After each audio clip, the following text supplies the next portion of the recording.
गजा में 10 लाख के करीब मुसलमान हैं, वो बेघर हो चुके हैं। अमेरिका के पीछे सारे जानते हैं कि इसराइल है, तो फिर उन्हें भी पता चलेगा कि वाकई अब ये तमाम मुसलमान एक हो। इसराइली लॉबी है वो इस वक्त डरी हुई है। इस वक्त नेशनल और इंटरनेशनल मीडिया के ऊपर अक़वाम मुत्तहिदा का जो होने वाला इजलास है उसके हवाला से बहुत सारे सवालात भी किए जा रहे हैं और लोग ये भी पूछ रहे हैं कि इस इजलास में आखिर नया होगा क्या, अक़वाम मुत्तहिदा है क्या, इसका इजलास क्यों होता है। अक़वाम मुत्तहिदा जिसे यूनाइटेड नेशन भी बोला जाता है, इसको बनाने का मकसद क्या था, आखिर ये ऑर्गेनाइजेशन क्यों बनाई गई।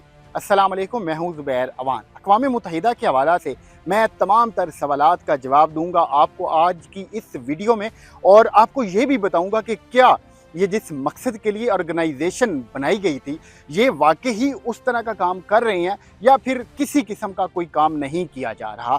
अक़वाम मुत्तहिदा 1945 में मुख्तलिफ ममालिक के जो मेम्बरान हैं उनके दरमियान में ये एक ऑर्गेनाइजेशन बनाई गई।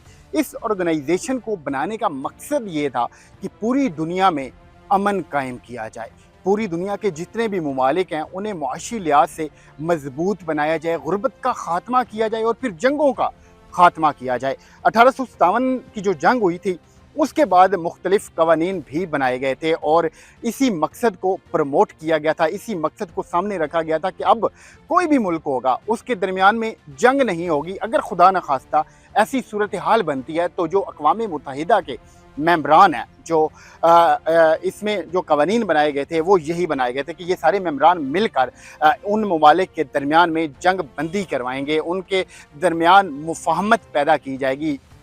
मगर अब कुछ चीज़ें हैं वो मैं आप लोगों के सामने रख रहा हूँ। एक तरफ ये ऑर्गेनाइजेशन है यूनाइटेड नेशन, इसके मेम्बरान हैं और ये वो ऑर्गेनाइजेशन है जिसकी करोड़ों अरबों डॉलर के हिसाब से फंडिंग की जाती है और उस फंडिंग करने का मकसद ये होता है कि अमन कायम करना है पूरी दुनिया में।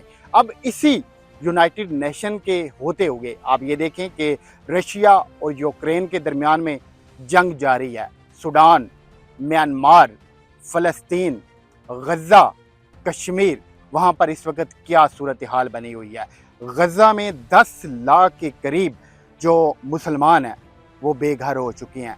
70,000 के करीब मुसलमानों का खून बहा दिया गया है।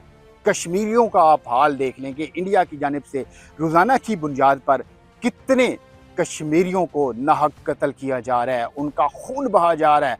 और ये सारी वो चीज़ें हैं जो कि इस अक़वाम मुत्तहिदा यानी कि यूनाइटेड नेशन के सामने है। मगर अफसोस का मकाम ये है कि इनके कानों पे जूं तक नहीं रेंगी, इनकी तरफ से किसी किस्म का कोई अमली कदम नहीं उठाया गया, इनकी तरफ से इस चीज़ का नोटिस नहीं लिया गया। बल्कि आप इसकी कमज़ोरी का अंदाज़ा इस तरीके से लगाएं कि पिछले दिनों जब इसी अक़वाम मुत्तहिदा का जो जनरल सेक्रेटरी था उसकी जानिब से जो फ़लस्तीन है वहाँ पर लोगों के लिए कोई सामान भिजवाया जाने लगा तो अफसोस का मकाम ये है कि वो नहीं पहुंचा सका उस सामान को, नहीं खुद पहुंच सका। उसकी वजह ये थी कि यूनाइटेड नेशन के पीछे अमेरिका है, वो इन तमाम मामलात को देखता है और वो क्यों ऐसा चाहेगा, वो क्यों ऐसा करेगा। और अमेरिका के पीछे सारे जानते हैं कि इसराइल है।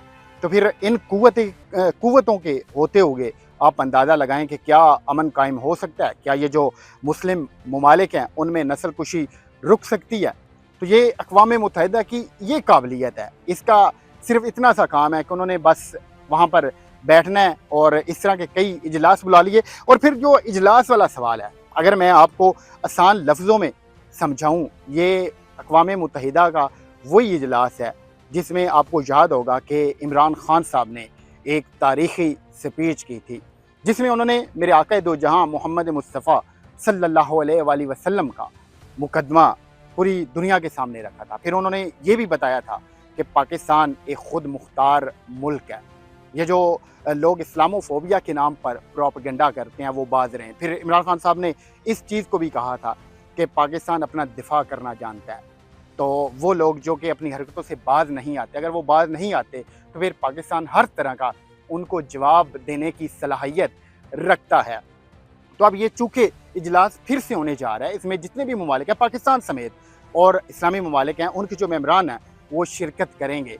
तो ये गज़ा में, ये फ़लस्तीन में, ये जो कश्मीर में ये जुल्म उसी सूरत में रुक सकता है जब ये तमाम मुसलमान लीडर मिलकर ये तहैया कर लें कि अब हम सारों ने मिलकर एक ताकत बनना है और अपने इन मुसलमान भाइयों को कत्ल होने से बचाना है, जब ये एक आवाज़ बनेंगे, जब ये एक आवाज़ बनकर उन लोगों के सामने जाएंगे, तो फिर उन्हें भी पता चलेगा कि वाकई अब ये तमाम मुसलमान एक हो चुके हैं और अब हमें कुछ सोचना चाहिए। आप ये देखें कि जो यहूदी लॉबी है, जो उनका यूरोपीय ब्लॉक है, वो उन्होंने किस कदर मजबूत बनाया हुआ है।